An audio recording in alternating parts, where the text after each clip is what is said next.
Hello, welcome everyone to join today's ACRL STS Scholarly Communication Committee webinar, Evaluating Transformative Agreements. Clara and me are very grateful for the committee members to make today's webinar possible.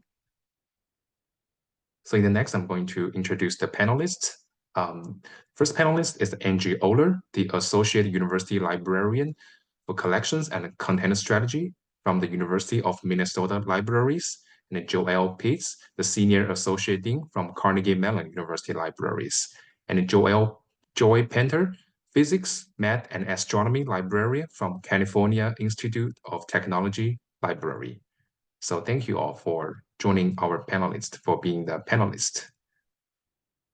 And then next, the moderator, Christopher Hollister, the head of the scholarly communication from the University at Buffalo Libraries, will moderate today's webinar.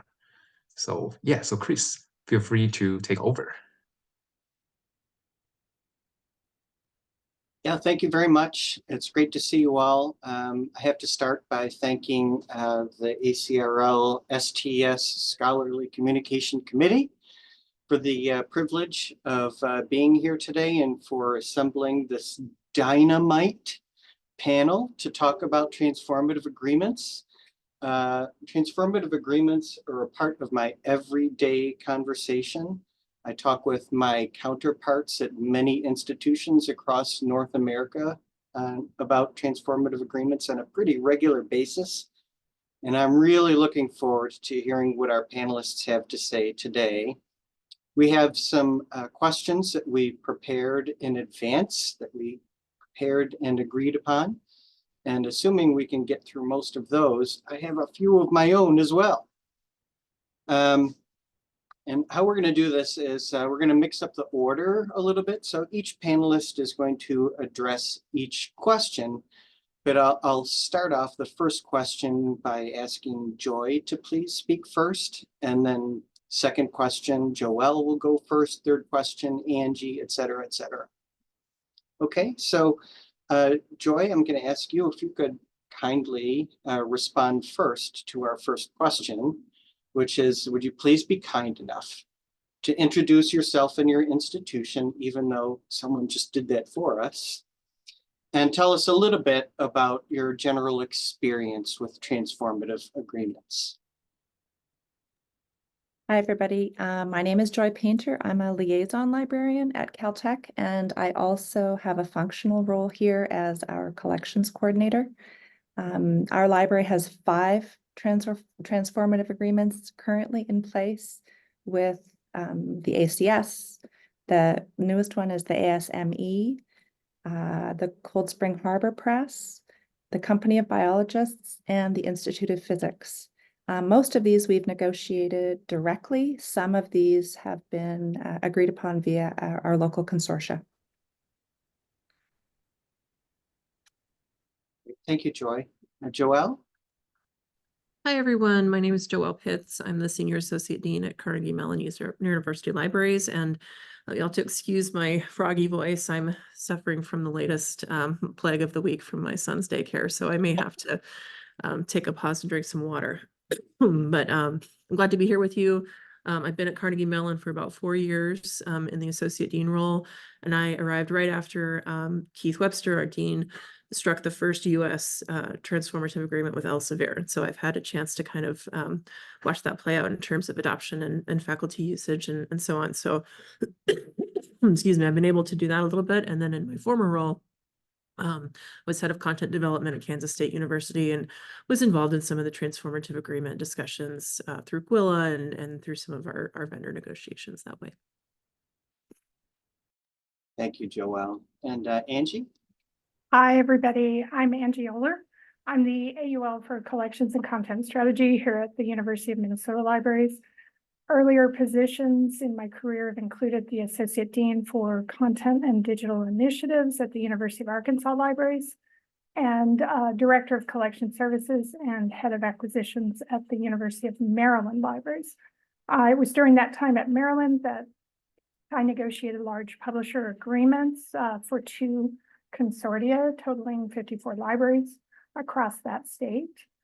Before becoming a librarian, I was an anthropologist, and I decided to switch careers just as the U.S. was about to enter its second war in the Middle East.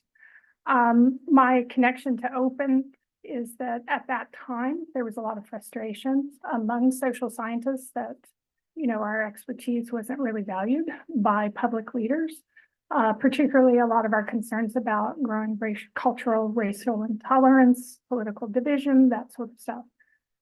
And I wondered if part of that problem was that most of the outputs of our research were not widely accessible to those beyond academia. With one exception, my career as a librarian has almost exclusively been at large public universities, including three land grant institutions. My experience with transformative agreements is really through the lens of consortia. While at Maryland, I worked with a neural group to help that group define collective values regarding transformative and open agreements, and did the same kind of work while I was at Arkansas with colleagues from the GWILA member institutions. For Minnesota, almost all of our read and publish agreements are through our partnership with the Big Ten. That's great. Thank you, Angie. I think our panelists will find that each of the successive questions increases in complexity. So Joelle, you're up to bat first with this one. And question is, how do transformative agreements fit into your institution's broader goals for open access? And part B of that question is, what values do you look for in a proposed transformative agreement? Thank you. Sure, thank you. So I would say that open, sort of writ large, is the foundational strategic trajectory of the university libraries here on campus. Open science, open source, open access, all of these are areas in which we invest heavily, where we align staff and faculty and resources, where we evangelize on campus and beyond. So it's a really large part of our strategy, and so much so that we actually focus less on the individual agreements and more on the breadth of agreements across disciplines and societies and vendors, so that the most content possible at CMU is published open. So I think we have something like 15 or 16 what we would term transformative agreements at this point. A lot of them with the big publishers, some with the smaller societies, and so on. So we really are trying to build our strategy upon this sort of direct to open methodology. So, in terms of what we look for in a proposed transformative agreement, we're of course looking at metrics in terms of what we're publishing versus what the charges might be for those types of journals. We're of course looking at things like cost, although for our budget model, cost is less of a factor for us because we have a sustained annual increase in our budget, specifically to address some of these movements towards, in some cases, more expensive packages that allow more open options. So I would say that our strategy is more breadth at this point than it is on the individual contracts, if that makes sense. That's great, Joelle. Thanks. And by the way, great use of the verb evangelize there. So Angie? Sure. And this probably won't shock any of you who are familiar with the University of Minnesota. Honestly, other than those that we participate in through the Big Ten, we generally do not see these kinds of agreements, transformative agreements, as being sustainable for us. We are a public institution. Our goal is very comprehensive, and so our collections must be as well. So when you combine that with limitations in funding, even transformative agreements that are supposedly cost neutral really aren't for us. Our institutional values are pretty clearly defined in our Towards Open Access statement. That was something that was adopted by our Senate Library Committee in 2021. And as a public institution, we believe that University of Minnesota research and scholarly publications should be seen as part of the public good. We also believe that the means of publishing should be sustainable and equitable, meaning we prefer to support Diamond OA, things like Subscribe to Open, and of course Green OA, as opposed to hybrid OA or APC-based models. Great, thank you, Angie. And Joy? Well, I think we have been pretty cautious in moving into these agreements, and based on our big publishing output from our campus and some of the very highly specialized fields here, we've gone with just a few of these agreements so far. But we have found, or we find, that it's a way for us to support open access publishing from our campus with existing subscription monies.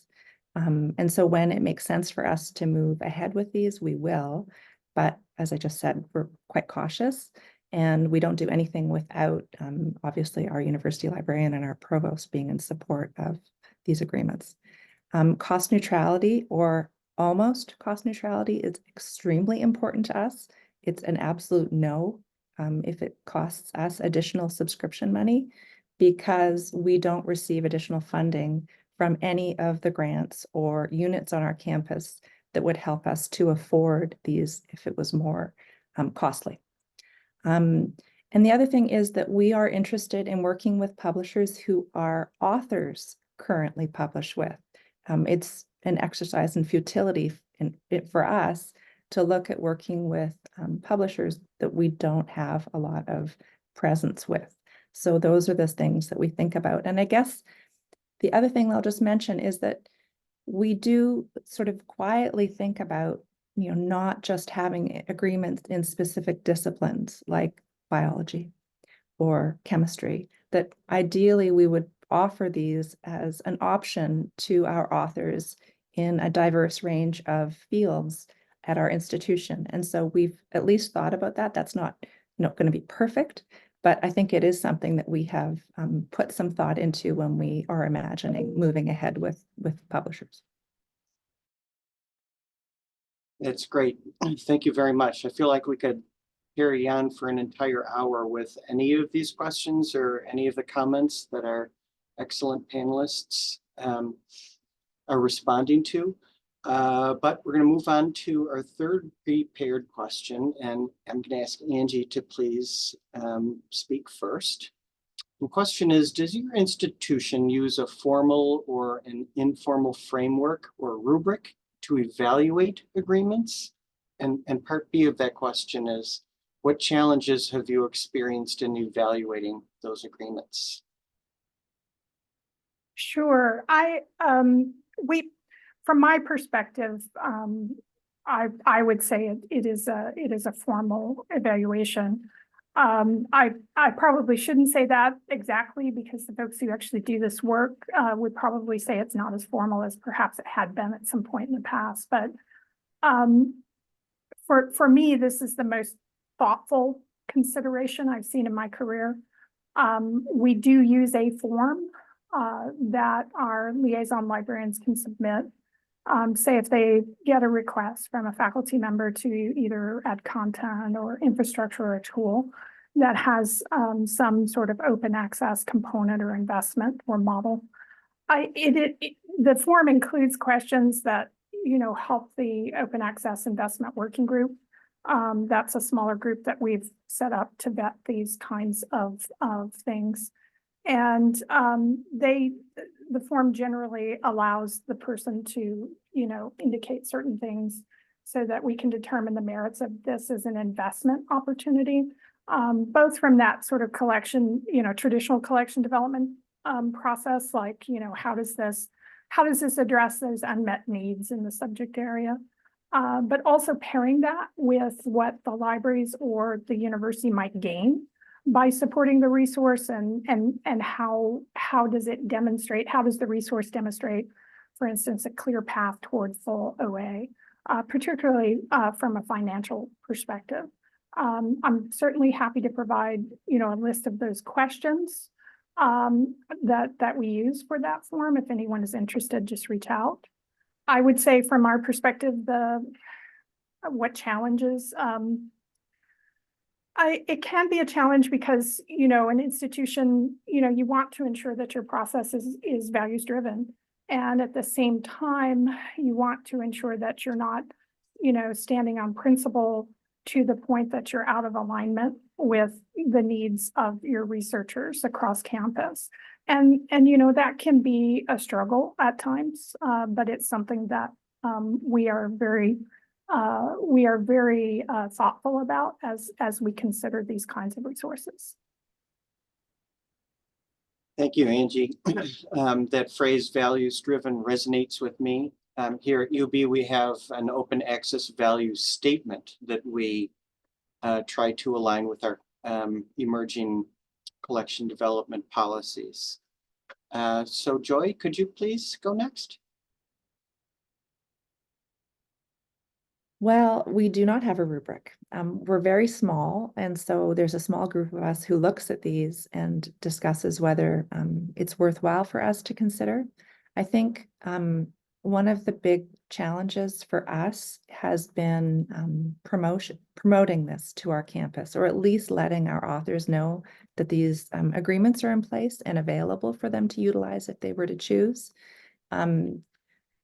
Even with pretty dedicated outreach around these agreements, we still have people who have, well, I would say the majority of our campus has absolutely no idea what a read and publish agreement is. It's sort of our way of describing this, but it's not sort of a definition that has trickled down into their consciousness or awareness. And so describing how this works to people is I would say, constant uphill battle.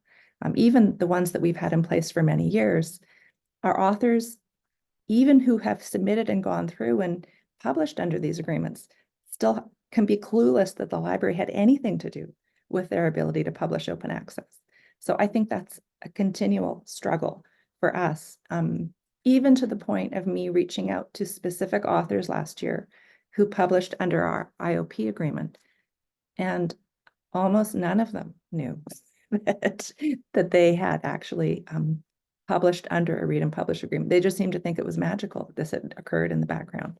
And that's difficult. That's I mean, it's great. They're able to publish their article open access, but we're certainly not always recognized as helping to make that possible for them. The other thing I just would mention is that we don't want to tell our authors where to publish.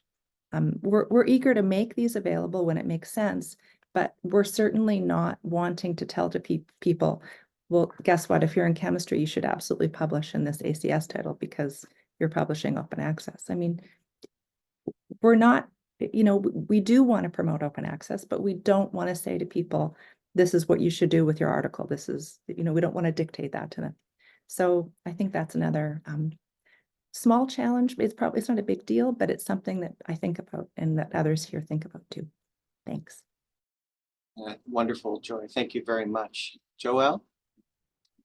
Yeah, so I think we fall somewhere in between Joy and Angie's situation. So our dean, Keith, he actually spent 5 years working for Wiley on the dark side. So he has a lot of connections in industry. He knows publishing in and out. And so he negotiates the majority of our transformative agreements, or at least kick things off. So we don't use a rubric necessarily.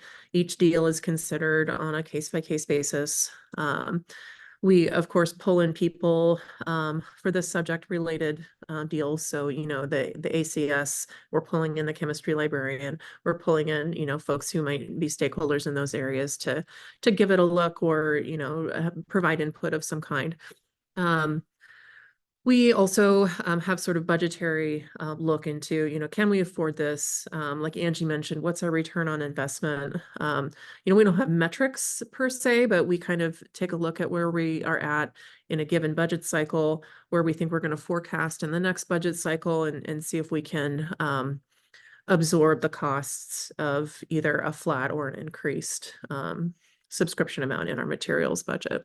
So those are, I think, the two biggest is we want to make sure that our stakeholders are informed and knowledgeable and have input into that process on a disciplinary level. And then we have the budgetary piece on the other side. I would say, you know, in terms of challenges, we do a lot of these. And so, you know, I think we've become pretty good at saying, here are our terms and, you know, let's see where we can fall in terms of, you know, getting something hashed out on the contract side of things. But I know that not every institution has that luxury. And so, and I can give an example of, you know, when I was at my prior institution, one of our biggest challenges was that we had very little power at the negotiating table. Right. And our budgetary situation and sort of place within the research output market, and the vendors knew it, you know, so despite, you know, months and months of dialogue and counter offers and nitpicking contract details and so on, we still paid more than we could for our larger packages, and had to make cuts elsewhere to break even. And I know folks who are considering transformative agreements are having to weigh those same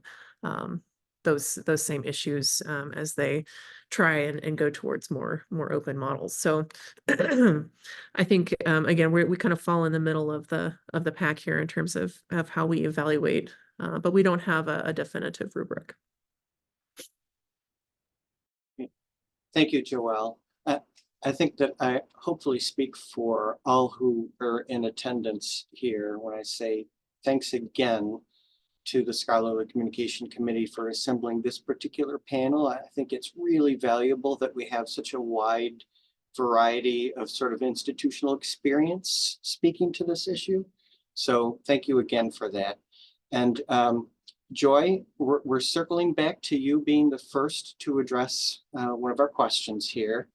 And to a certain extent, I think that we've already talked about this a little bit, but I think this question needs to be explicitly addressed.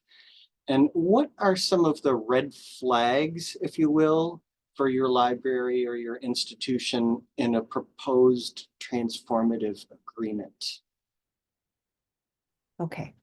The first one that we don't even really get involved with are caps. So article caps, we are not interested in managing the output to that extent from our campus. It's totally, well, next to impossible, difficult to explain to people if they are the article beyond the cap that suddenly is not able to publish open access under the agreement.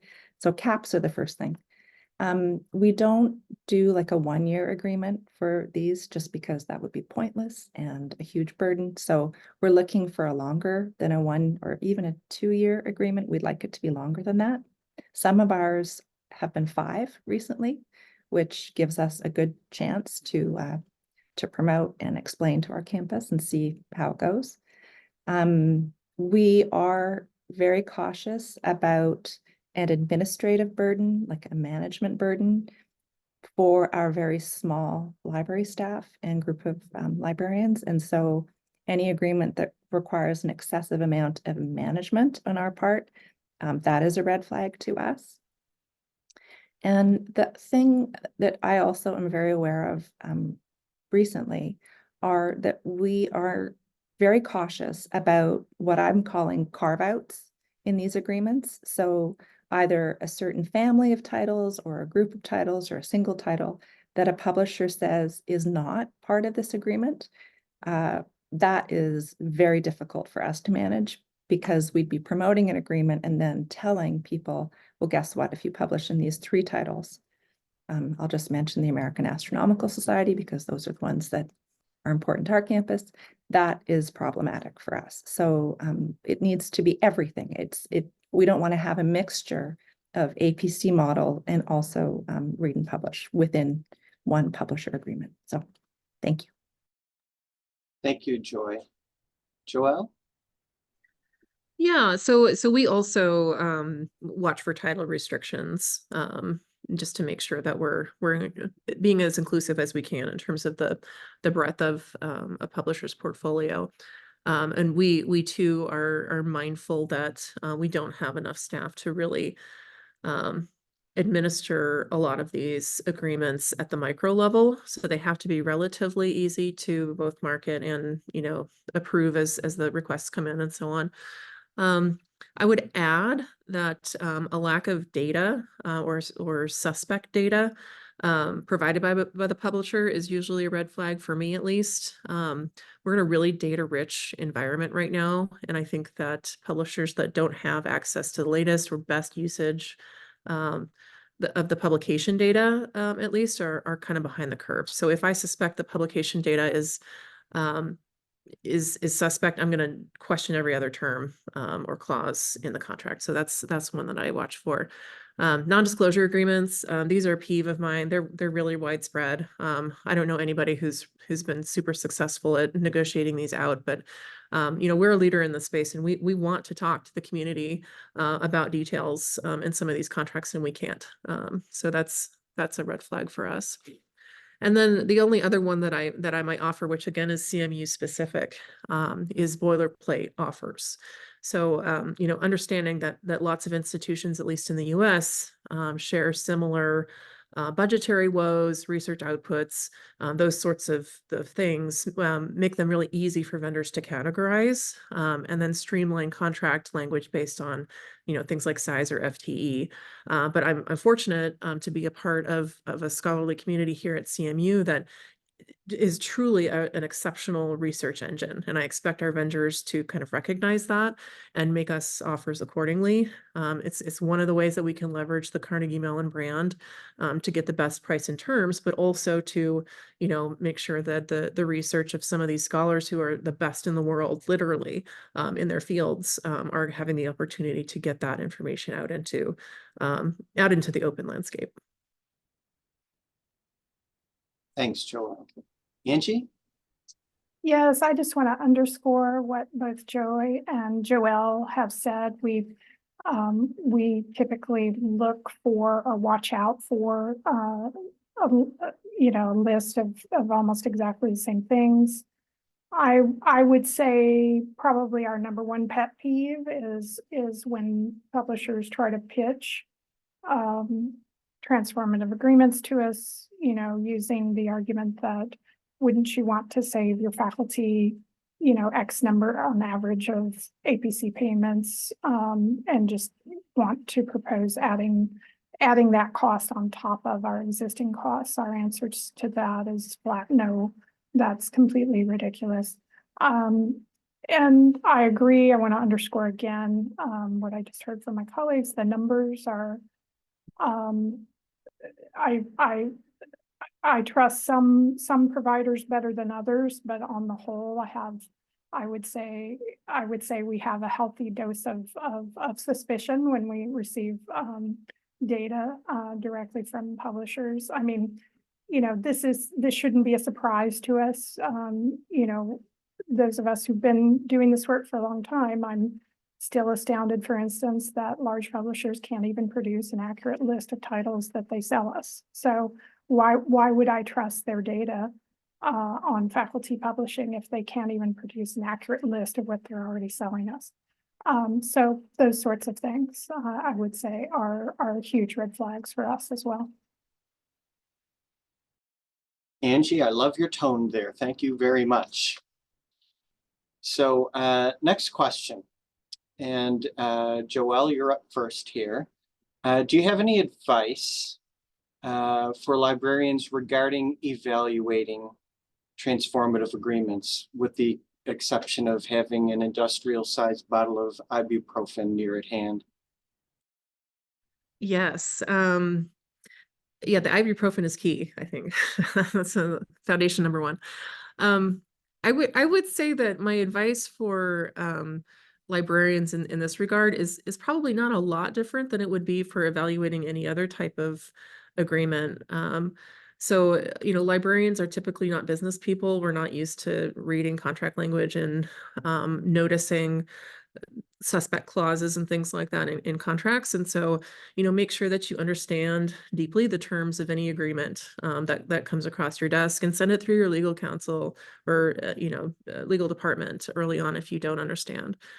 They may or may not have experience with library subscription contracts, but they can look for generic clauses that might be problematic, that can then lead to maybe a deeper review. So, either learn or have folks to help you understand the contract language for some of these.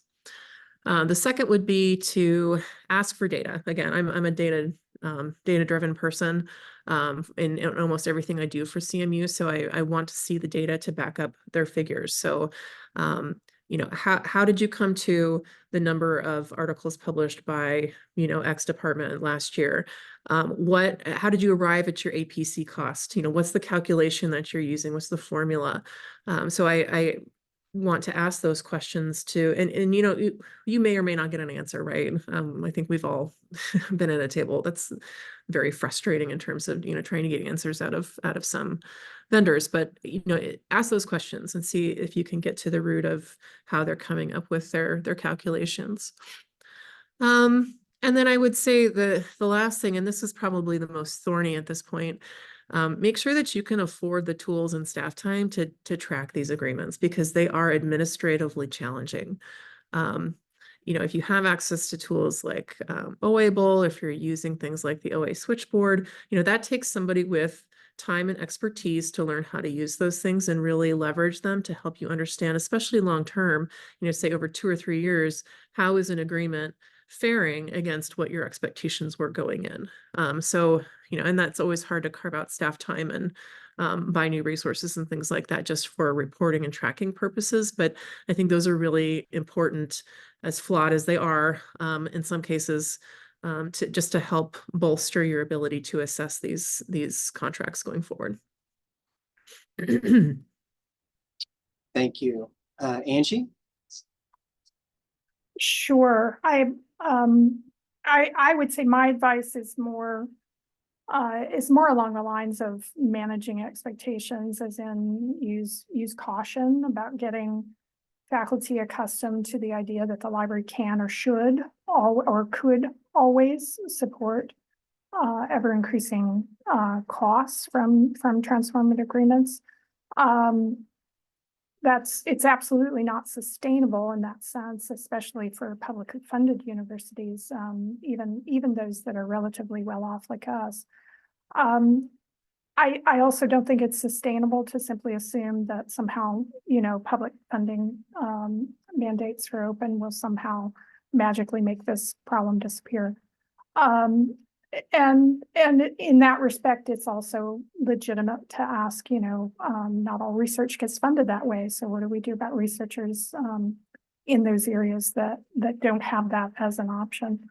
I would say if you do travel down the TA path, my recommendation is really to adopt some of those best practices from the last 30 years of the serials pricing crisis and kind of get out ahead of the budget implications for your campus stakeholders. Engage faculty in advocating for more sustainable models for scholarly communication.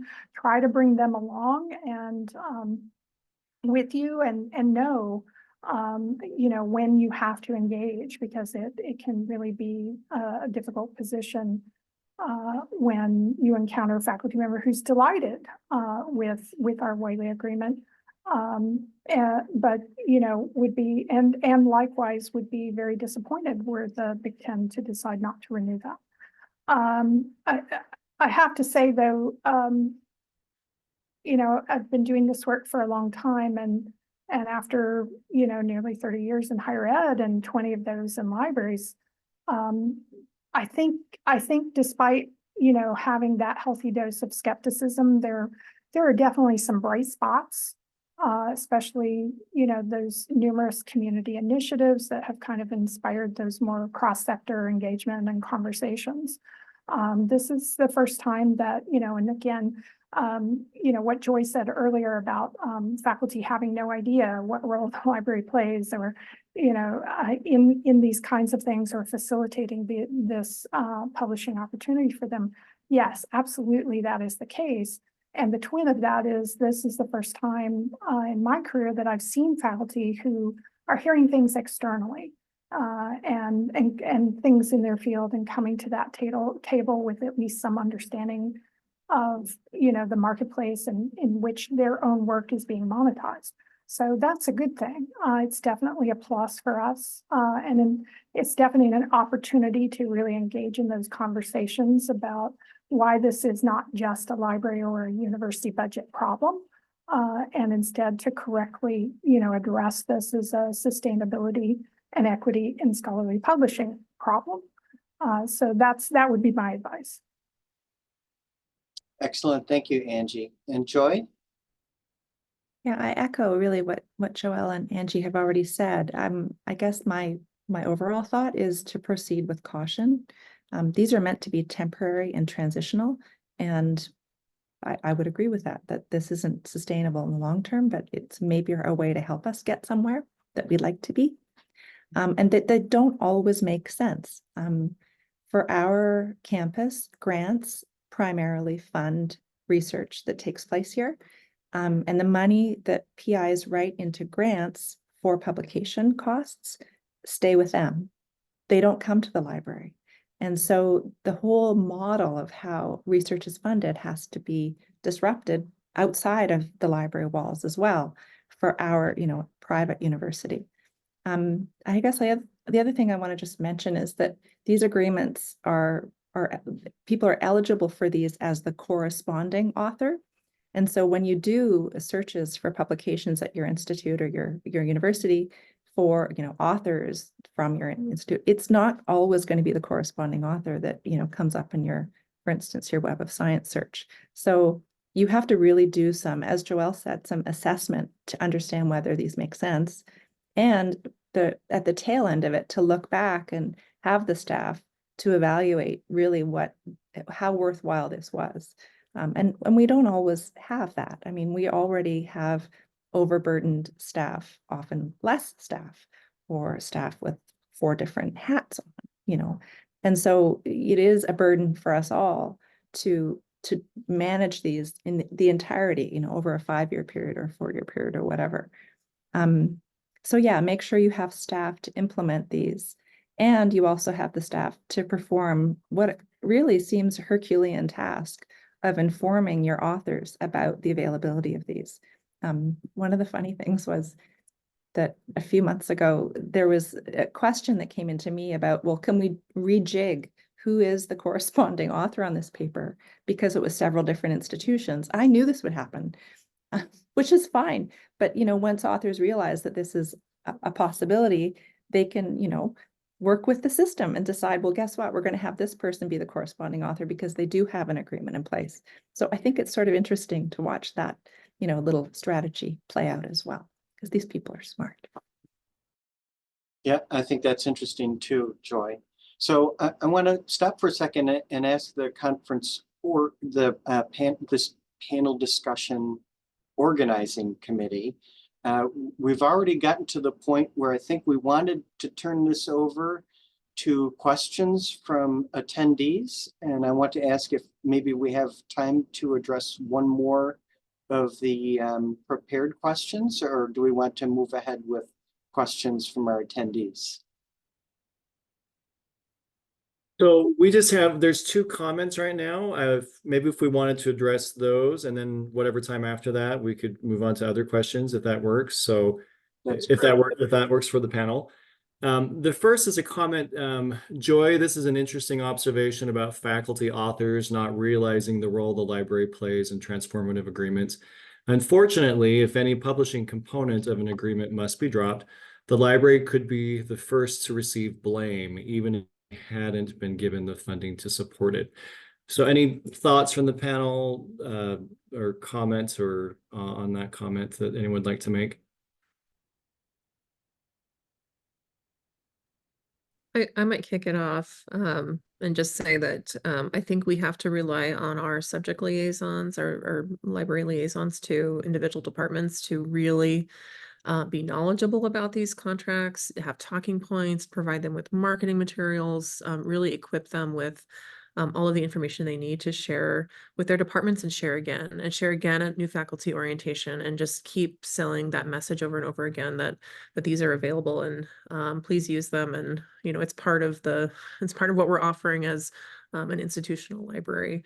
I would say we've had more luck with some departments than others, in that regard, but I would say those are the departments we traditionally have, harder time communicating with anyway. So I'll leave it there.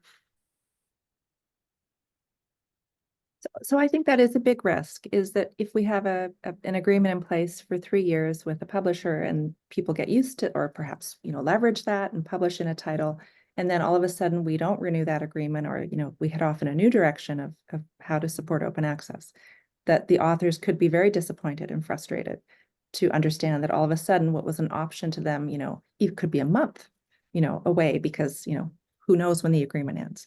And that's something that is likely to occur. And I don't know the solution to that, except to say that it's a risk, that you do have people disappointed because an option is suddenly not available to them any longer.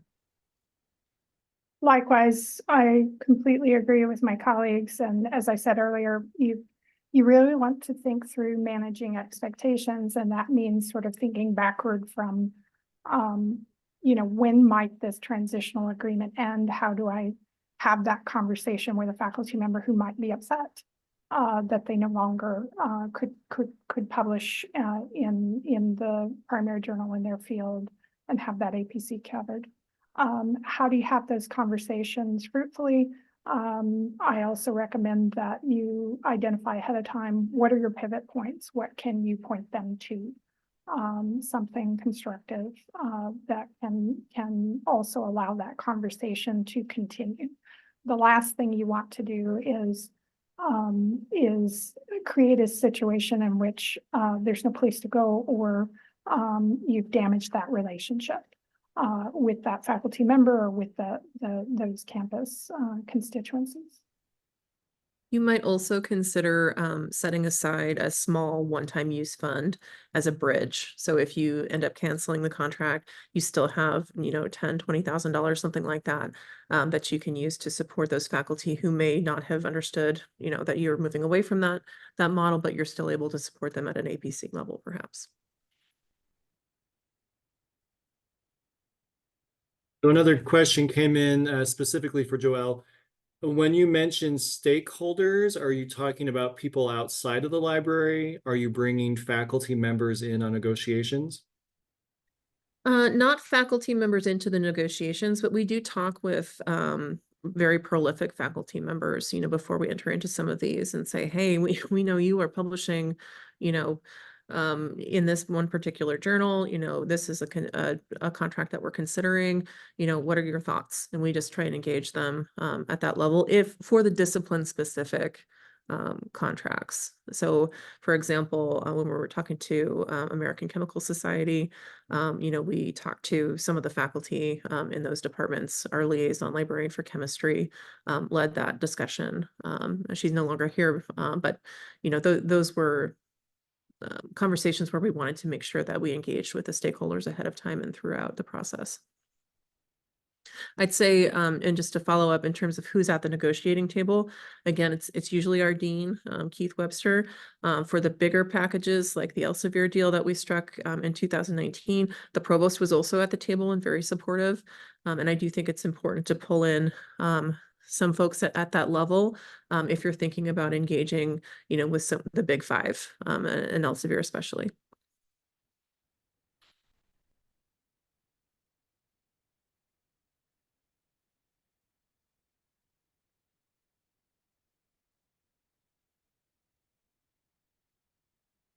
Mike, are there other questions in chat that we can? Yeah, and I guess Ryan, and if you maybe we could tag team. So if you want to take the next one, that'd be great. Yeah, sure thing. So the next is a comment from Joe Powell. I find exceptions, carve-outs happen with many publishers, and how to find those who don't have exceptions.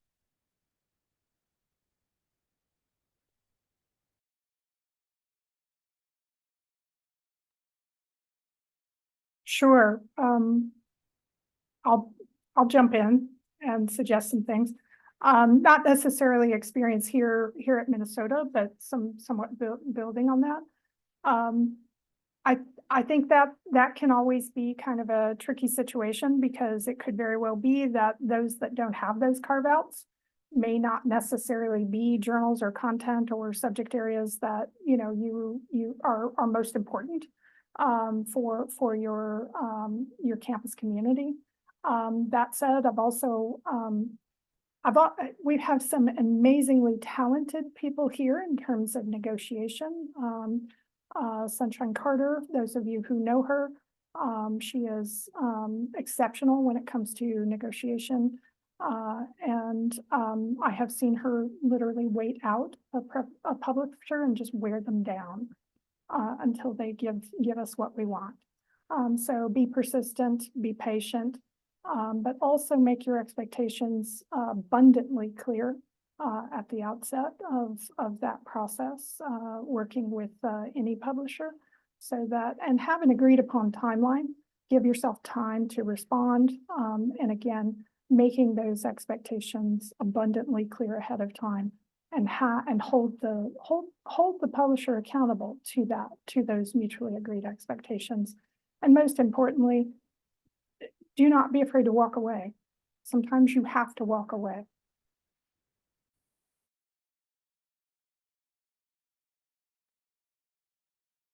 Okay, another question from the group. Were your libraries funded for covering APCs before you started entering transformative agreements? We are a medium-sized library and do not currently cover APCs, but finding the transformative agreements we're now being pitched are much more expensive than our current subscriptions. And Joy, you commented on that in the chat, but anyone wanted to respond to that would be great. Yeah, I know we are an exception or an outlier, I think, to most U.S. libraries in this regard, but we do get an inflationary increase to our materials budget every single year, and we have been able to leverage that to pay for some of the extra costs of these open agreements, set aside pots of money for APC funds that aren't covered under some of the agreements. It's a big portion of our strategy, and so we've wanted put our money where our mouth is, so to speak, and leverage our ability to cover increased costs every year for the greater good. And so we've really tried to do that. But I would say, as Joy and Angie both mentioned, if you're not able to do that, which most libraries are not, most are either having a static or a decreasing budget, these aren't sustainable, at least the way that they're written now.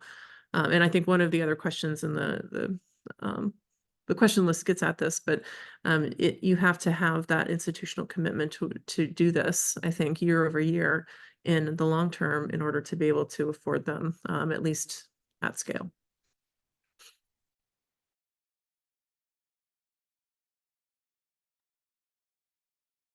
I think I'd like to wrap these next two questions together, since I do feel like they play with each other.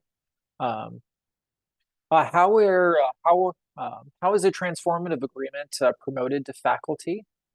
And the flip side of that, have any of you already canceled a transformative agreement? And if so, how did you communicate that change to faculty?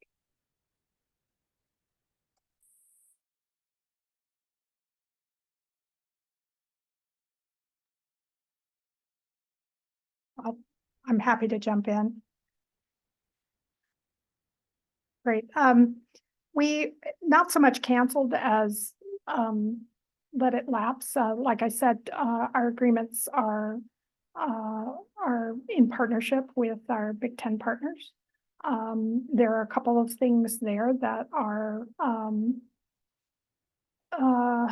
did not make it past the renewal, so those agreements are in fact ending.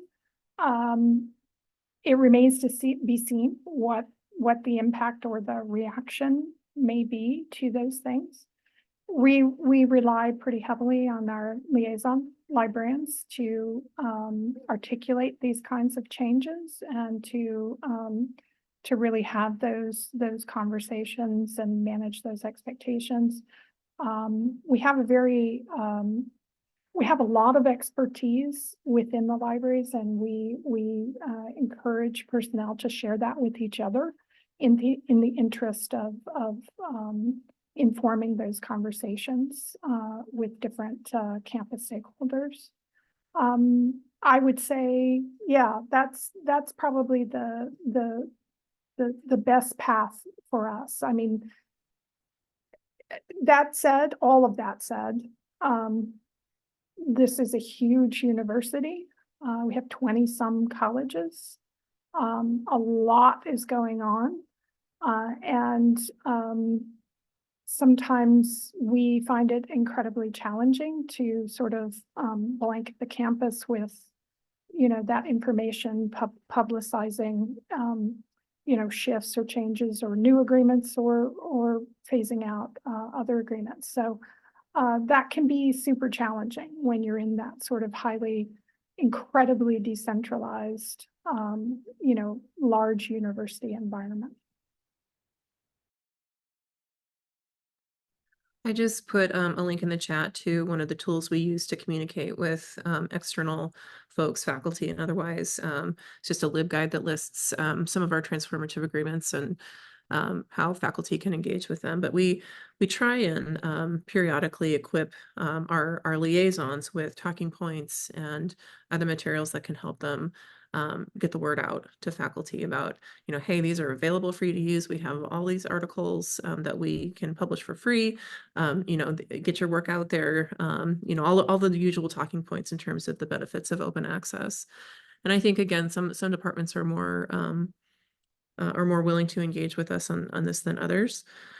And I actually don't think that it's necessarily all on the faculty either. To integrate some of this into our processes. I actually think we would be really well served to reach out to our research administrators in each of the colleges, let them know about some of these transformative agreements, because they're helping the faculty write grants and go through compliance procedures and those types of things, and can say, hey, did you know about this? Like, you don't have to build this into your grant. This exists. So that's another angle I think that we're underutilizing here and I know elsewhere. So I would just mention that it really, once you do engage with faculty and PIs around this, it's really good news. I mean, so when we implemented the IOP one last year, we looked at who was publishing in those titles, and LIGO was publishing in a specific title. So I went and saw the director of LIGO, who is just across the street. And this was fantastic news. And there is an uptick in the amount of content that they're sending to classical and quantum gravity. So that's great. I had another author who I just talked with going across the street who says, Joy, I'm publishing all of my articles in publications of the Astronomical Society of the Pacific now because I don't have grant funding, and this is fantastic. So when you are able to make that connection, I think it's really helpful and powerful and appreciated by authors.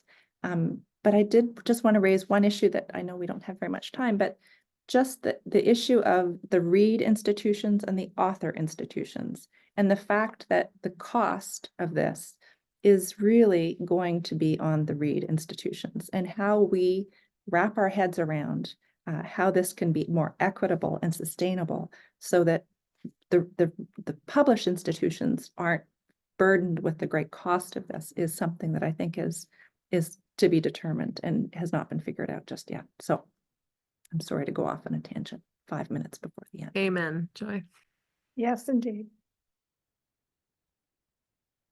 So we've gotten to that point in our agenda where it's 5 minutes to the top of the hour, and someone from the committee wants to wrap things up and post presumably a link to an evaluation of the session.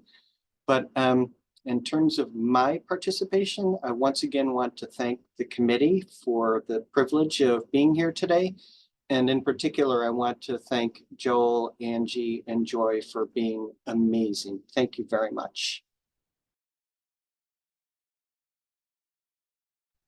Yeah, just want to say thanks, like on behalf of the Scholarly Communication Committee, and then Hao Yong and I really appreciate and sincerely thank Ray for all the attendees, panelists, and moderator, and as well as our committee member who help and contribute to this. And we really truly learn a lot from all the expertise from all the panelists.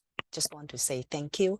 And we also have a survey link, and whoever can stay behind a little bit, and then it's a very short one. appreciate if you can let me send it out.